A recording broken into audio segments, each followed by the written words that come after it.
Welcome back to another episode of the Autonomy Pods podcast, and I'm going to this week talk about firstly how fucking baking is in the UK. I think I have brought the weather from Dubai to Miami all the way back to the UK, and everyone should be thanking me for that. But I just realised how inefficient are the UK. Again, every single year we seem to say this when we have a little bit of a sun push, is that we just don't have aircon. We're not ready for it, so therefore anything like 25 or 30 in the UK feels like a 50 or 60 in Dubai because you at least have some breaks away from it in the daytime. But today we're going to speak on the topic about how to manage the social events during this post-pandemic world, if we are actually getting to that post-pandemic situation. Obviously, with most of the people now being admitted to the hospital, or some people that being admitted to the hospital are actually still double jabbed, which is a bit mental. Or I'm not even going to go into the COVID situation because I just don't really care about it now. I'm emotionally and physically tapped out of COVID. I've had my double jab. I'm going to Ibiza next week. I'm going to do what I need to do. And I'm going to go back to Dubai and live happily ever after, hopefully without a mask at some point. But, whilst I was in Miami, I utilized some strategies that I think will be very, very useful for people coming into this post-pandemic world, which is effectively we've been absent of communication and friendship and seeing people and getting out and going for dinners and meeting other people for a very long period of time, which essentially means that whether you like it or not, 80% of us, 90% of us will want to go into those scenarios and enjoy company whilst also enjoying the food and the beverages that are also available. And that is okay. And, as a coach, sometimes it's really hard to see people wanting more social events than they actually want their fat loss goals or their maintenance goals, which is totally okay. And a lot of people will get frustrated with that. But as a coach, you've got to be able to be adaptable and see what actually the social norm is at this moment in time, which the social norm is we've been away from it for a long period of time. It is time to actually allow people to have socials and actually figure out a strategy how they can do the best of both worlds. So I'm going to talk about my experience in Miami. So I went to Miami about 6 weeks ago with the goal of holding body weight whilst I went out 3 to 4 times a week, and not really going for the salads in any way, shape, or form when I was out there. I was out with my friend Gina and friend Shanique, with little baby Lulu. And when I go to see Gina and we see each other, we like to go to nice restaurants. We like to go spending money. We like to go on shopping sprees. And we like to do these things. Ever since I've known her 2.5 years ago, she's been the girl and the lady to know when it comes to style, spending money, and buying like expensive shoes and whatnot. But I always rated her ability to she's fantastic fashion sense and always keeps me on the straight and narrow. When I look like shit, she'll tell me. When I dress like shit, she'll tell me, and I really, really appreciate that. So a lot of my style, a lot of the things that I've worked on the last couple of years, I will always try and double check with her before I buy things. And sometimes when I buy them, I send her a picture of them and she said no. I kind of adhere, and I will also then go and send them back, and then she will give me a recommendation of something else, probably twice the expense, but they generally look better. So she's always ahead of the curve on that type of stuff. So I knew that going into Miami is going to be quite a tasty experience. She knows the nice restaurants. She wanted to go to nice ones, and she had some really good recommendations from friends who are in that type of food scene. So I knew that we were going to eat food, and I knew that I wasn't going to eat the salad. But I didn't want to compromise the ability for me to do these things and just blissfully gain weight over the time period and come back and say, oh, well, I had a good time, so now I'll diet. I'm done with dieting, really, for the most part. I really hate it. And it shouldn't be done as much as you need to. It should be done as and when that's absolutely necessary. And you can do as much strategy and as much problem solving during or before that has to happen, so that you don't have to do the diet anymore. So the operation with a lifestyle or a maintenance is to do as little dieting over a year cycle as possible. Maybe a little bit of a cleanup after Christmas, and maybe a little bit of a push towards summer if you are going to take your top off and you feel like you want to. So what I did was that my body weight was 75 kilos going into this Miami trip, and I wanted to stay at 75 or even move it downwards a little bit.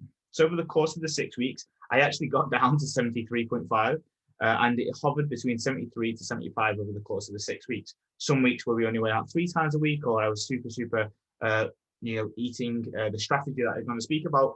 I was able to pull body weight down in some weeks. Some weeks we went to the Cheesecake Factory. Some weeks we went to 3-course dinners. Sometimes I went out for a rave for my birthday, so black coffee, and drank copious amounts of Grey Goose. So some of those times were, up and down.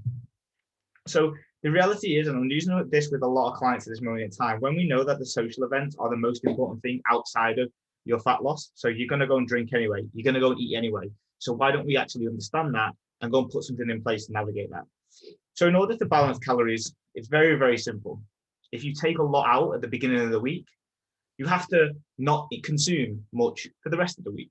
It's like a bank balance. If you get paid, for example, which I wish I did, £10,000 a week, if you spent £8,000 on a Monday, you would only have £2,000 for the rest of the week. Otherwise, you would go broke, or you would go into the red, and that would build up and accumulate, bad credit, and you'd be paying for that for the weeks and the months to come.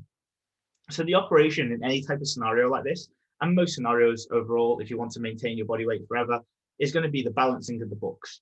So knowing this, knowing how aggressive I wanted to be in terms of the eating out, we went out 3 to 4 times a week. We'd go to Nikki Beach, we'd go to places like Porta de Mame, we'd go places like the Versace Mansion, all these beautiful places in Miami where you don't want to be getting the chicken salad, you want to be getting the lamb chops, and you want to be having the appetizers. And if the Versace Mansion bring me, a birthday cake, I want to be saying yes to that. You want to be having a nice glass of Cayman Islands red wine, which, by the way, if any of you need wine recommendations from a red wine perspective, the Cayman Island Cayman Vineyard is an absolutely fantastic wine. They're on the pushy side at about $50 a glass, but it's unbelievable. Outside of that, if you want another recommendation and you have got the money bags, Opus One, which is a very expensive wine, but it's unbelievable. A privilege to have copious amounts of bottles when I was paid to work in Switzerland, and the people that paid me to go over actually just drank it like it was tap water because they could afford it, and it was a very enjoyable experience, especially when on someone else's dime. And that is Opus One, and that's like 550 quid a bottle, I think, which is crazy. So anyway, I knew that I wanted to kind of enjoy these times. So knowing that 3 to 4 times out a week, I put 2,500 calories plus, and my maintenance is 2 or 2,500. So one meal out would be my whole day's calories.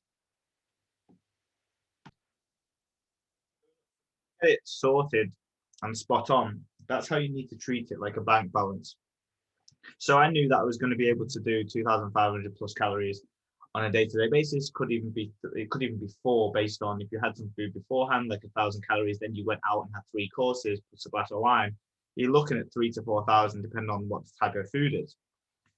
So in order for me to balance the books, I almost needed to just not eat on the other days. If I wouldn't have eaten for 4 days and then went to town for 3 days, my calories probably would have equaled out and probably been in a deficit, because I was training, I was active, 8,000 to 10,000 steps, but I didn't want to eat nothing for the 3 to 4 days that I wasn't eating, right?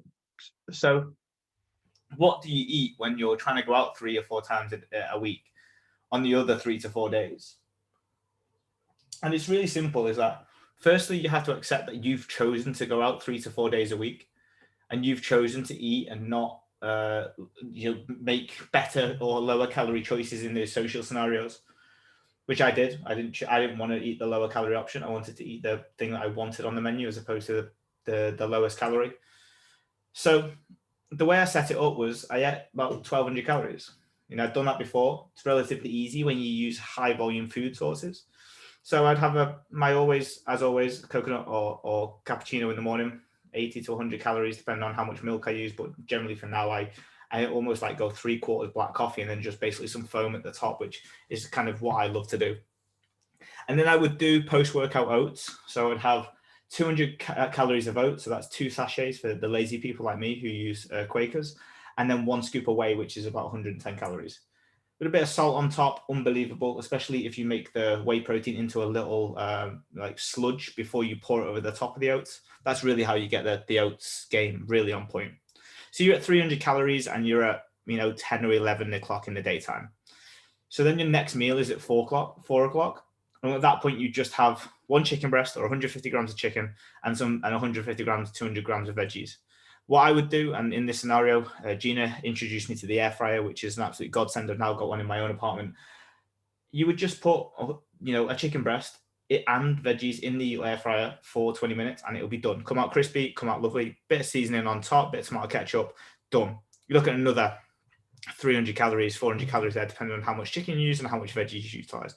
You would repeat that again in the afternoon, so just before 8 o'clock or 7 o'clock. So you'd have a big spacing, 4 hours between that one, and then before bed you'd have about 100 to 200 calories of something. That'll lead you about 1200, 1300 calories, which would be 200 calories when you use high volume foods is something like 200, 300 grams of frozen berries, and then a scoop of whey protein or like a spoonful of yogurt. Now that was my go-to. I like all those foods. They keep you satiated because they're high volume. And ultimately, it was my penance or my forfeit for wanting to go out the other days of the week. And once you can commit to that, because you have chosen high volume food, so you're not starving on the other days. I generally wasn't hungry on the days I did 1200 calories because it wasn't enough to accumulate the hunger. I did 3 to 4 days of, or like I do 2 days of the chicken and veggies, shall we say, and then I did 1 day where I was out for dinner, and then I'd do another 1 or 2 days, and I'd be out for 2 days. So you never really truly get hungry. It's only really the accumulative effect of, probably 7, 14, 21 days at 1200 calories is really going to be the bit where you start getting hungry. And then that's when meal timings matter, how much water you drink matters, how much caffeine you drink, how much you can withstand that hunger. And then, so I knew that it was the forfeit for doing that. And that was okay. And then on the days in which I did go out in the evenings, I would just do the exact same as what I did on the days that I didn't. I'd wake up in the morning, I'd have my cappuccino, I'd go to the gym, I'd have my oats. And then before I went out, 4 p.m., I would have chicken and veggies. And again, that would be, 700 calories. And then you would then go out for the evening and have 2, 3, 4,000 calories. And over the week, you'd end up balancing it out. Now, depending on your food choices, like everywhere we went, we didn't go 3 courses. Everywhere we went, we didn't go and have, other things on top. So we wouldn't come home and order this or have this or, do this. I wasn't drinking 10 pints as well as this either. So, on days where I had a dessert, I didn't have alcohol. On days where I had a main meal, like, for example, we got steak. So we ordered from a place called Outback, which is arguably one of the most standardized great steaks in America. And we ordered that at home because we couldn't be asked going out. And, I had steak, mac and cheese and sweet potato and some bread. So I had dessert because I wasn't going to drink. We don't drink in Gina's house. Gina's teetotal, and I don't really, not that type of guy to drink at home either. So I'd have dessert because you could have the extra calories that you were saving up for anyway. But you can't have the 10 pints, the dessert, the 3 courses, and then not expect to come out trumps at the end of the week. So there was a bit of my own habits and my own things that I've learned over the last 10 years to kind of quell that whole, it being 3,000, 4,000 instead of 10,000. If Nathan at 22, who could eat anything and would put any food away and have fucking every food underneath the sun, he wouldn't have been able to maintain his weight because those habits of going, having a starter, having a main, finishing off all the bread on the side, having a dessert, on the way home, ordering a Deliveroo, and then having, 5 to 10 drinks. That would have never worked. So it is a bit of an evolution for me personally to get to that point where I've been able to maintain my weight. But in any of these restaurants, and I guess what the point is I'm trying to make is that you pick your poison for what you want, and then you pick what you don't want. So, or pick what you have to do to maintain it across the week. So have the 1200 calorie days like I'm having, or I did. And then when you choose the dessert, don't go for the massive drinks. If you're having loads of drinks, don't go for the desserts and starters. Like there's a balance to be made. And like those that want it all, take it all, but also they accumulate all of the body fat also. So there is a push and pull mentality that always has to come even in those scenarios. And like you have to figure out what you really want the most. Like I wasn't going to these places for the desserts, or I wasn't going to these restaurants for a dessert. I was going to these restaurants for the experience of going to places where it's like fucking £500 for dinner for 2.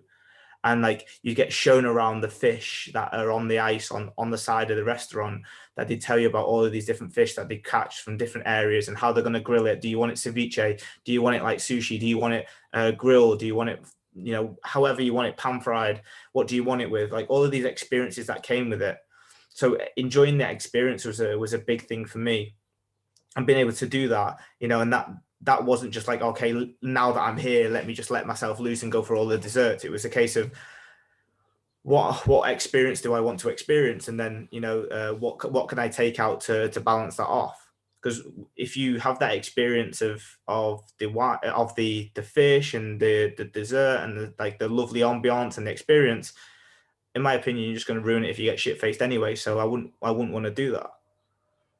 So it's finding those small pockets of what you want to do, and then once you found out what you really want, then you can start looking at what you can take away to find the balance. It's very much like looking at, again, with the bank balance. If you're trying to cut funds and you're trying to look at what you need to make up these balances. So let's say, for example, if you're like, okay, this week I want to spend £6,000 on a Louis Vuitton, like Louis Vuittons, or Louis Vuittons, however you say it. That means I've got 4,000 left. But let's say, for example, out of those 4,000, you may have recurring bills that are 2,000. So then you're like, okay, well, how do I cut these down? Like, can I get a cheaper phone contract? Can I can I go out for coffees less? Can I, reduce my gym membership to a cheaper gym? Let me not go out for dinner on the other days, so that'll reduce my income too. Let me not go out in the car often, so I don't have to pay for petrol. Get cheaper car insurance. Spend less on the electric. All of these things that will cut costs because you're wanting those lubes. And once you have that mentality of like, okay, my lubes are the most important thing I'm going there, or that meal is the most important thing that I want, then you can start cutting costs on other areas. And in my opinion, it's only the people that really can't identify what they truly want are the ones that get caught up in that midground of wanting it all, but not willing to sacrifice anything. So it's only when and it's like any type of fat loss as well. So like fat loss occurs when you follow your diet, right? But the ones that really succeed are the ones that have a target and are super, super clear on where they're heading and where they're going and why they want to do it.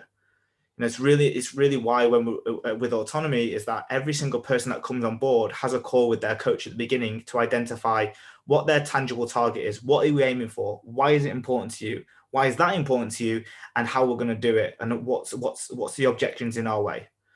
Once you become super clear on the tangible target and what you're trying to achieve, then the rest of it is easy because you then just look at it as a case of pluses and minuses. Take this away, put this in, move that away, and then you're good. And it's the same with this dinner's eating out when you look at it from a week's perspective or a month's perspective. If I wasn't super clear, let's say, for example, and this happens to me still, so, it's not like I'm a finished article, is that when I'm able to not be clear on what I truly want, let's say, for example, if I'm going to a restaurant that I don't really want to go to, I find it super difficult to be able to distinguish what I truly want, because really I'm only going for a birthday or I'm only going for something else that is there. And that becomes something where you're like, oh, well, I don't really know what I want because it's not something I really truly want. So then your lines are blurred. So you end up going there and you pick the easy option, or you pick what everyone else is having, and then you lose control of that situation because you haven't identified what you truly want. Whereas those people that get super excited for a scone, or they get super excited for an ice cream, or they get super excited for one specific thing, are the ones that can then do the fours and the gains and the pluses and the minuses and take the sacrifice in the other parts of the day and the week to enjoy that one specific things. I think we grew up in a world with so much choice and so much inability to make a decision in terms of that matters the most, where you put your absolute life bet on it. It becomes like you can just pick last minute and not expect that there's going to be consequences to anything that you do. Proactivity will always be one of the key fundamental things that will allow you to progress in any parts of your life. If you're reacting, you'll always react with A, your subconscious behaviors, B, with whatever is the easiest, and C, what everyone else is thinking, because you're pushed in ways and swayed by other individuals. So being able to clearly identify that one thing that you want, or the things that you want, will allow you to work backwards off. If I wouldn't have been able to say, look, okay, we are going to, where else did we go? Okay, so we're going to the Cheesecake Factory, right? And if you go to the Cheesecake Factory, two things are happening when you go to the Cheesecake Factory. One is you're getting cheesecake, and two is that whatever you get as your main meal, it's going to be a lot of calories, unless you even pick up the skinny menu. But even those things are still 800 to 2,000 calories, and that's what they deem as skinny. So when you go there, you already know that you're having cheesecake because it's called the Cheesecake Factory, and then it becomes easy for you to then reverse engineer. If you go to a restaurant like Frankie's and Benny's and you don't have a particularly favorite, for me, Frankie's and Benny's is an old-time classic that reminds me of my family when we used to go to shopping on a Saturday and then go to Frankie's and Benny's afterwards. And I'd get the spaghetti meatballs, and that was just unbelievable.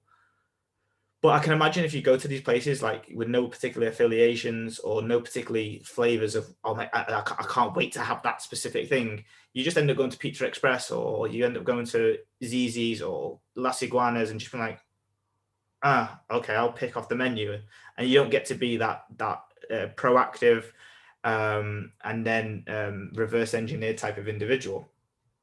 So hopefully that gives you a clear understanding, maybe a clear understanding of like the pros and the cons and the sacrifices you have to make if you want to go out 3 to 4 times a week. And during this time frame, when it is, post lockdown worlds, there will be opportunities to do all of these things.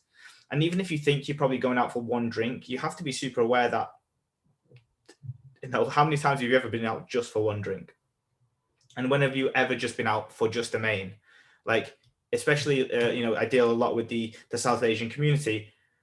I've never been out with anyone that is South Asian and not got starters at a restaurant with a main. Whether that was the Indian food, so that was the whatever beforehand, the chicken tikka pieces, the samosas, the pakoras, and then you get the dishes afterwards to share. So like when you have to look at the field that you're playing and how you're playing it to be able to understand, are you really just going out for a main? Are you really just going out for 600 calories, or is it going to be 2,000?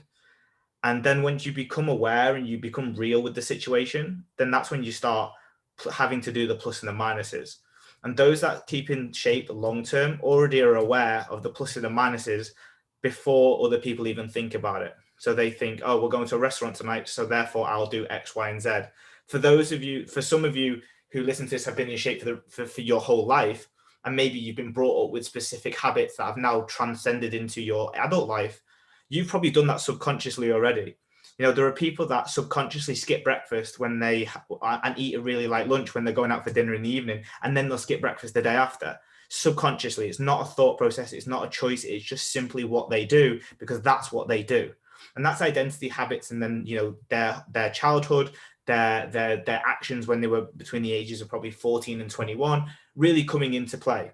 Whereas unfortunately for me and my fat ass, when I was 21, I was plowing in as much food as I possibly could because I probably had an eating disorder.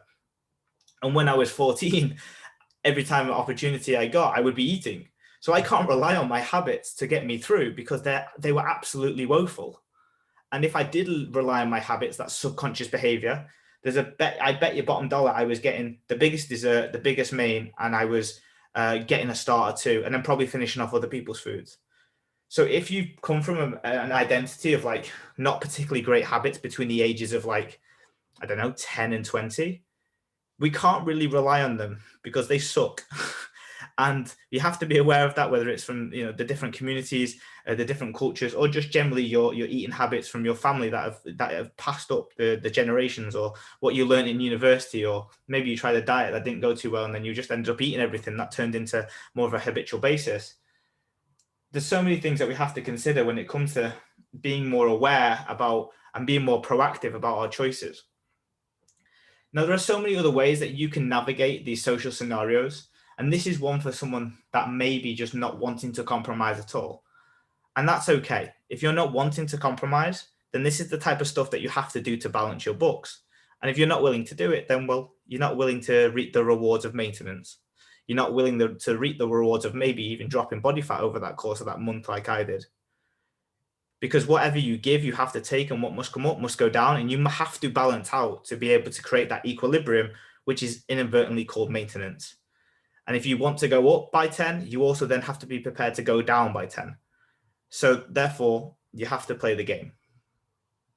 Now, for some of you who want to get better in those social scenarios, but don't want to have to sacrifice loads, then unfortunately the harsh reality is that there's two things that matter in these scenarios. One is tracking your calories, and two is choice.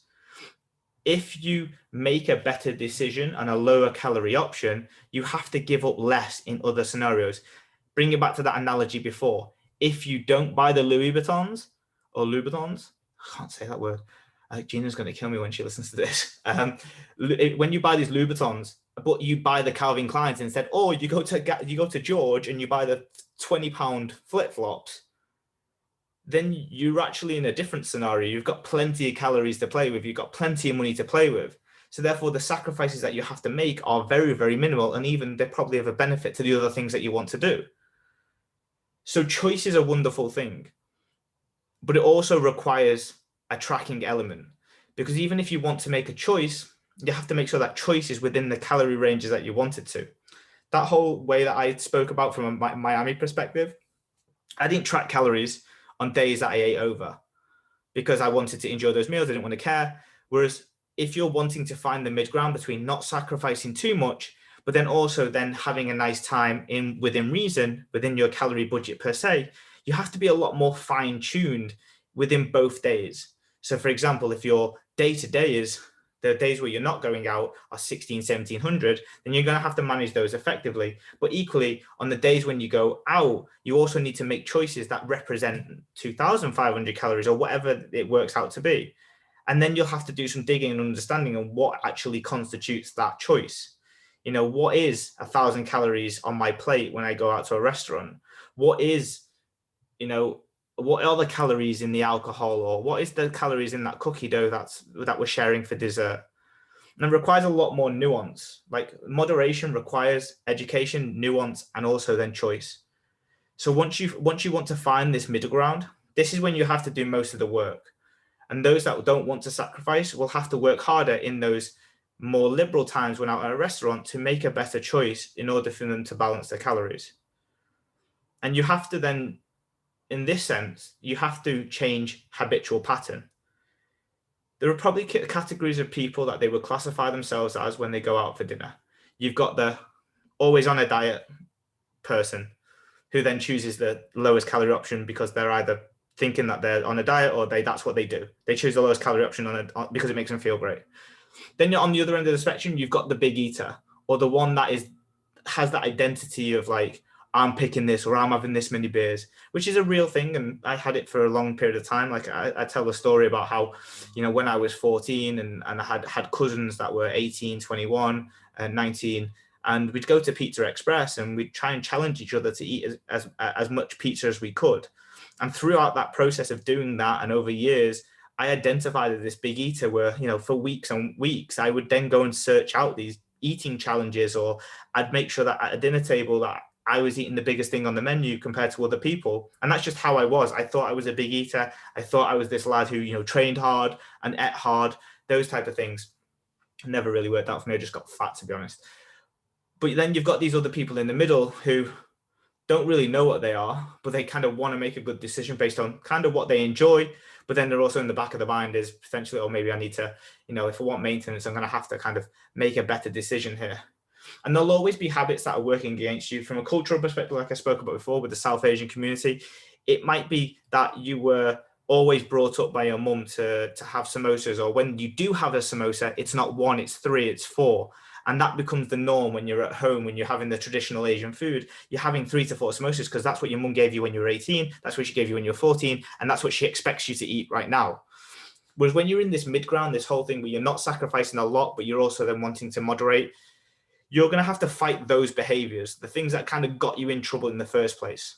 You know, the samosa isn't bad, the pakora isn't bad, the pav bhaji is not bad, the chili paneer is definitely not bad, it's one of my favorites. But it can get really sticky still when you have that amount of calories to play with, and all of those foods can really add up and rack up. A samosa can be 300 calories, which is a dent in the ocean, which is nice. But then when you start racking up 4 of them, you're looking at thousands of calories. And what that moderated amount where you're not prepared to sacrifice loads, but you're also don't want to go super overboard, and you want to find this mid ground between enjoying yourself and not, it often comes down to, are you willing to take one thing and enjoy it to the maximum so that you don't have to have 2, 3, or 4? Can you have one samosa at a restaurant and enjoy it so much that that second one doesn't need to be happening, because that's where the damage comes on? 300, 600, 900. By the time you have 3 of them, it's 1,000 calories. And that's if they're small. So can you moderate that by having one of those samosas and then having a moderate amount of main? Or can you have, find the balance between those things? That's going to be the real key when it comes to that specific subset of strategies. And this is where I think this is where most people fail. Because this is the difference between a diet and dieting with more calories, or a lifestyle and behavior change. Because change is really hard. A behavior change is hard. But if your behavior is to eat 3 to 5 samosas on top of everything else, that needs to change in order for you to regulate your calories, right? But behavior change is hard because we only do behaviors that make us feel fucking brilliant. And I love samosas, and they make you feel amazing. The taste, the bite, the crisp, the crunch, the chili, the hit, the sweet, the savory, unbelievable techers. But in order for you to go and make it a behavior change, you need to be able to dispatch or detach yourself away from that pleasure to moving towards a different pleasure. The pleasure of maintaining your weight and not feeling shit tomorrow morning, or not feeling uncomfortable in the clothes that you're wearing, or not looking at yourself in the mirror and saying, well, I'm a fat piece of shit, or I don't like the way I look. And that detachment is a behavior change, and it's an identity change within itself. And that's where people have to learn in the lifestyle. The behavior change and the identity change is when they have to learn that long-term gratification is far better than short-term gratification. And those that live on short-term gratification don't really end up anywhere when it comes to lifestyle. It runs its course very, very quickly. You can bastardize a lifestyle phase with short-term gratification, but the lifestyle change and behaviors never change long-term unless you move towards longer-term gratification. If you look at it from an Olympic cycle, can you imagine spending 4 years being so diligent, training as hard as you can, pushing as hard as you can, driving forwards every single day with no real goals apart from that Olympic gold, and working 4 years with some mini goals in between to get you sorted towards that 4-year marker? That's ultimate long-term gratification. And all that needs to happen, and I say all because it's very, very difficult, is that we need to start looking at the bigger picture. Because if you're coming back to every Monday thinking, oh, fuck, I need to diet again, or fuck, I look like a shit, and then you're enjoying Saturday like it's your last Saturday on earth, then that needs to switch from the short-term gratification of the pleasure of whatever you're doing to moving towards the pleasure of waking up on Monday morning, not feeling shit again.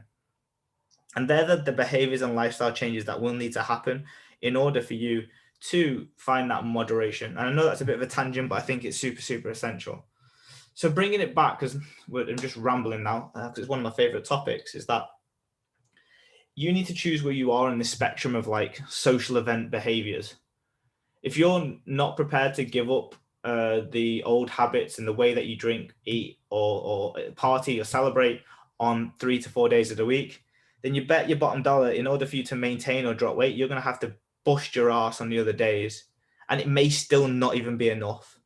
If you're a 50-kilo female and you're trying to go out 3 days a week and you're not sacrificing a lot on the other days, you got no chance. And that's just me being super honest, and I apologize, but your calorie expenditure is so low that you may get away with 1 day and then busting your ass for the rest of the week. Or you may get away with 2 days and busting your ass for the rest of the week to balance those calorie allowance up. So it's all relative to body weight, but if you're going down that route, you have to bust your ass on both sides of the spectrum. If you want to spend big, you've also then got to restrict big in other areas to make up that balance. If you want to buy the Louis Vuittons, you have to find where you can cut corners on the rest of your spending to be able to balance out to that £10,000 as I analogized to before. But if you're not willing to sacrifice as much as you're willing to spend, then that moderate type of philosophy is essential. And I think for the most part, there are times in place where both of them work, and having both strategies is really essential, right? Because there's always going to be times like Christmas when you're going to have loads of events that you're going to want to have the mince pies, the Christmas, the celebrations, the turkey, the chocolates, the biscuits, the Fox's biscuits at Christmas get absolutely rinsed.